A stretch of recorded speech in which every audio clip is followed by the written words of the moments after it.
और दूसरी बात मैं आपको बताना चाहता हूं कि जो भाषा आप यूज करते हैं इससे हमें एतराज है। प्रभु राम हमारी आस्था का विषय है और आस्था के विषय के ऊपर उमर साहब हम किसी की नहीं सुनेंगे। और अगर आप इस तरह का अपमान करेंगे तो एक बात याद रखिएगा, हाथ कंगन को आरसी क्या और पढ़े लिखे को फारसी क्या। जरा कांग्रेस का इतिहास थोड़ा सा स्टडी कीजिएगा। कांग्रेस ने भी जब प्रभु राम के ऊपर कटाक्ष करना शुरू किए, कांग्रेस ने जब कोर्ट के अंदर प्रभु राम के खिलाफ वकील खड़े कर दिए, तो आज कांग्रेस का क्या हाल है आपके सामने देख लीजिए। जहां जहां कांग्रेस जाती है वहां के लोग उन्हें राम राम सत्य कर देते हैं। ऐसा ना हो कि आपका भी वही हाल हो जाए जो कांग्रेस का हाल हो गया।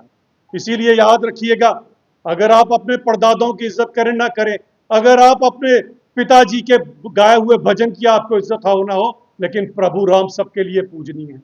और प्रभु राम हिंदुओं की आस्था का विषय तो है, यहाँ के मुसलमान भी जो हैं वो भी प्रभु राम को बड़ी इज्जत की निगाह से देखते हैं, उनकी भी उनमें आस्था है।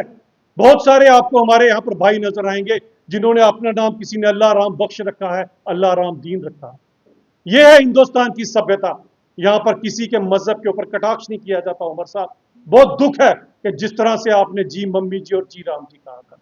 और रही बात कांग्रेस की, जो कांग्रेस आज मनरेगा वर्सेस जी राम जी कर रही है, मैं कांग्रेस से पूछना चाहता हूं कि अगर आज महात्मा गांधी जी हमारे बीच में होते तो उन्हें जी राम जी पसंद आता या मनरेगा पसंद आता? जरा पूछिए एक बारी, और अपने दिल पे हाथ रख के पूछिएगा कि आपकी उस मनरेगा के अंदर लोगों को केवल 100 दिन का रोजगार मिलता था, जी राम जी में 125 दिन का रोजगार मिल रहा है। और रोजगार का वेतन भी पूरा मिलेगा, गारंटी इसकी है, क्योंकि मोदी की गारंटी है, आपकी वाली गारंटी नहीं। और जरा गांधी जी होते तो क्या वो बताते कि आज इसी जी राम जी के चलते हर एक इंसान को इस देश के अंदर रोजगार मिलेगा। और 60 दिन का अवकाश भी इसमें जरूरी कर दिया गया ताकि मेरे देश के जो किसान हैं हार्वेस्टिंग सीजन में उनको भी ये लेबर, ये मजदूर अवेलेबल रहे, ताकि देश का किसान भी खुशहाल रहे।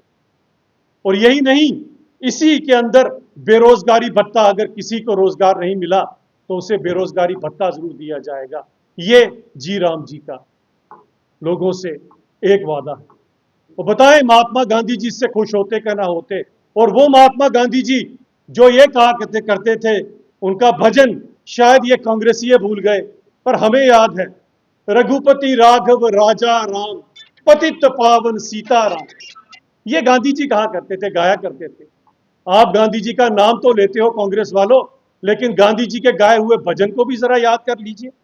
और शायद गांधी जी को पता था कि 2014 के बाद चंद इसी तरह के मंदबुद्धि लोग, अकल के अंधे लोग शायद कांग्रेस को लीड करेंगे।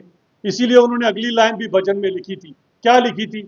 ईश्वर अल्लाह तेरो नाम, सबको सम्मति दे भगवान। और जिस जिसकी मति की दुर्गति आज हो चुकी है, उसी के लिए मुझे लगता है महात्मा गांधी जी ने सम्मति की बात की थी।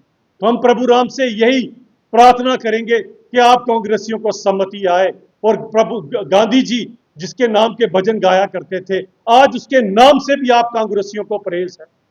और इस हद तक आप लोग इस निम्न स्तर की राजनीति करते हैं कि आपको प्रभु राम काल्पनिक लगना शुरू हो जाता। आपको अगर कोई कुंभ नहाने गया तो आप कहते हैं कि अपने वॉशरूम में नहा लीजिए, कुंभ नहाने की क्या जरूरत?